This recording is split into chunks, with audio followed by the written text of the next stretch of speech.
We are back in the black hole of real estate, and I want to go over the overwhelming number of responses from the last show with questions about where the market is heading and what to expect.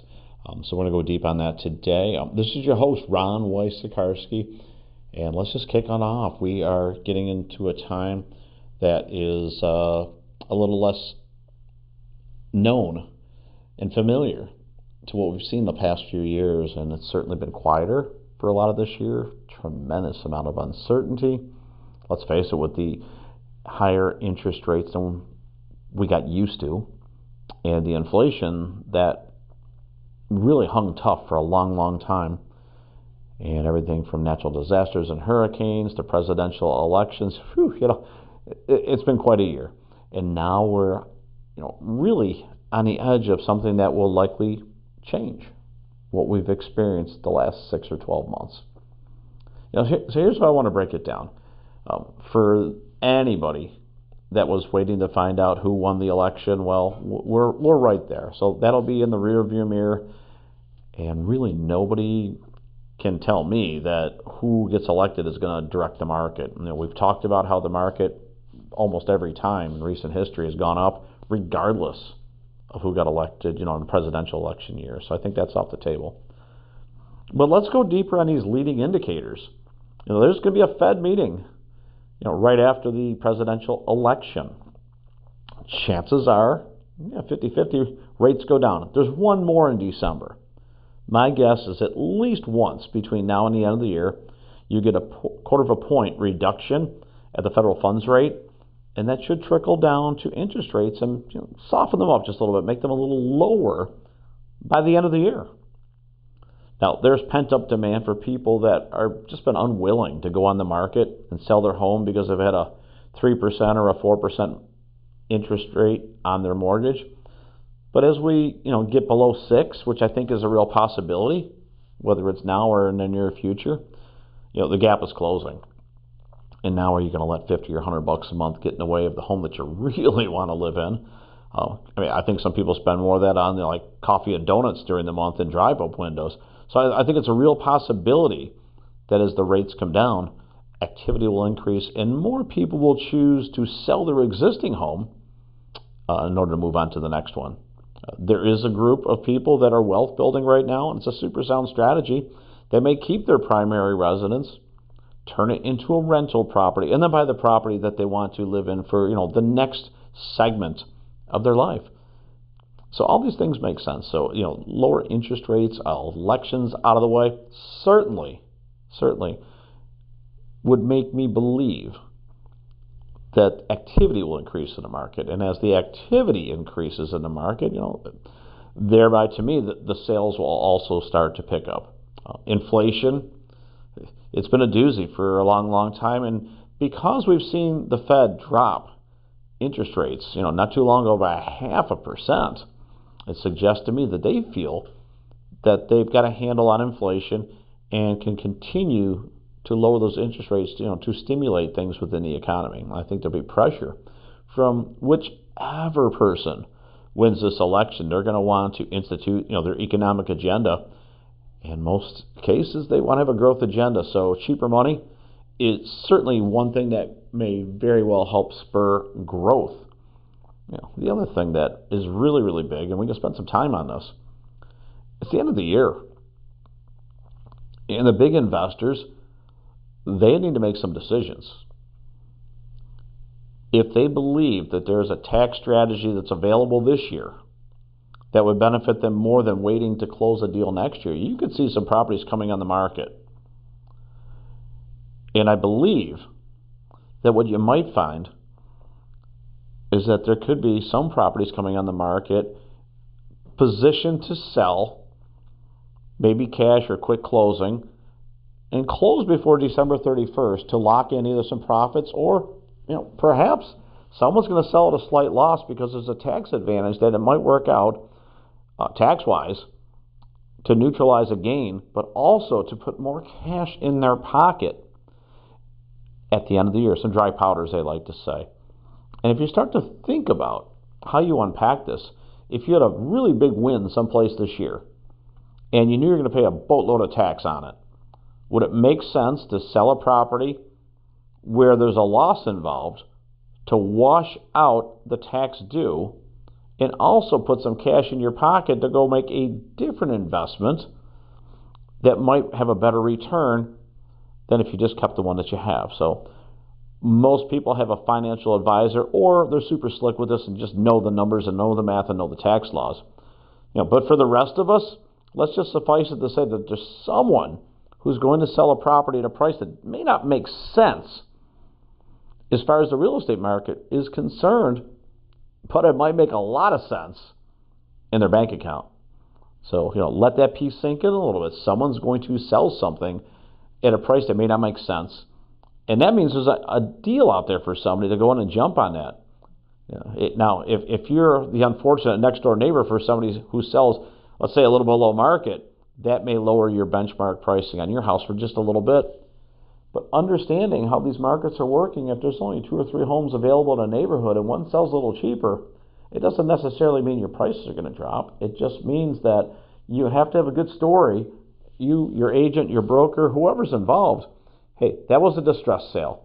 They had to sell quick because they needed money. They needed this. There's some reason they had to sell quickly, so we could, if your understanding of the market and you're the one that's selling next door to one that sold cheaper, then it's marketing, it's know-how, it's understanding the reasons why that sale happened. So it doesn't have to be a bad thing for you if you're caught up in what appears to be a declining market in your neighborhood or your condo building. It just means that you need to know the story. You have to have a proper narrative to protect your home value. So someone is going to sell before the end of the year for tax reasons. On the other side of that, maybe somebody's cashing out of equities. They've done really good in the stock market. They're a little bit nervous, or maybe they cashed out on something. It's time for them to rebalance or reallocate. And if somebody's going to do that by the end of this year, again, maybe for a tax reason to reallocate, they may be jumping into the real estate market. They may want to get their first rental property. What if their portfolio was only stocks and they needed to diversify? Well, real estate would be a great place to diversify. So I think you'll see those jumping in. Now, where they might buy, thinking this through, the Airbnb market. Boy, somebody let the air out of that balloon. So many places right now, the authorities have cracked down on people that were using single-family homes or condos in residential areas not zoned or licensed to do short-term rentals. They're catching up those pretty fast. Now, whether it's the government's wanting revenue, the hotels lobbying to get rid of some of the competition, maybe it's some of each. Suffice it to say, it could just be the neighbors complaining that they live in a place where they only have 1-year rentals and people are having 2 or 3 day rentals and disrupting the quiet enjoyment of their properties. There's a lot of reasons that Airbnb types, short-term rental types, are now getting turned in or being shown the way to just rent it within the limitations of the place that you bought. Unfortunately, a number of people bought properties thinking that they could rent it short-term, and they either were never advised or they just ignored the advice and did it anyways. Now, however that happens, for short-term rental licenses, I know in Florida, property that I have, we've got a license with the state for, doors managed under 30 days, where you've got short-term rentals less than 30 days. There's a county license, business tax receipt, and there's one for the city as well. So there's 3 licenses. It's not super expensive to do it, but along the way there might be an inspection. You pay a small fee, and as long as it's zoned properly, then it's not an issue. You just go get your license, you pay a little money, and then it's easy. Then you don't have to hide behind any rocks. You can advertise anywhere you want. As long as you play within the rules, super easy, and it can be profitable. If you were to go that route and find out that you couldn't do it, this is where you see some of the properties switching from short-term rentals to long-term rentals. And of course, that has a whole different narrative about what you do with the furniture. If it's short-term, you got everything right down to the dishes and silverware. And in a long-term rental, people got their own stuff. They probably don't want your forks and dishes and things like that. So that's a bit of a squeeze on the owner what to do with all the furnishings. But it's solvable. So I think that you'll find someone selling by the end of the year, someone buying by the end of the year, most likely for some tax consideration or reallocation of assets.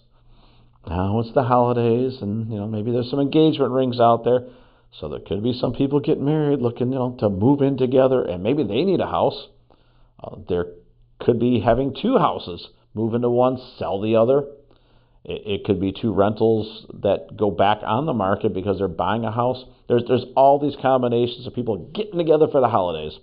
And sadly, since the divorce rate is 50%, let's just say it's a safe bet that someone's breaking up over the holidays, and that house might be coming on the market too. And these are the natural causes. These are the things that cause people to buy and sell every day, irregardless of market conditions. We can throw in graduations, empty nesters, parents moving in, kids moving back in, every combination of family, getting smaller, all living under the same roof to save some money. Hopefully there's some boomerang on the other side of this, and I think there will be some people that have been, combined or blended families, or elders with their kids or kids with their parents. Maybe some of that is going to release itself, and they're going to get their own places again. So these are the natural movements. But when I start talking about all this activity, it leads me to believe that the market is going to trend up next year. And it doesn't mean that it has to go up by 20 or 30%. But a 3 to 5% increase is not off the board for next year. And if you're making a purchase, and let's just say it's just for a residence, well, you get the house.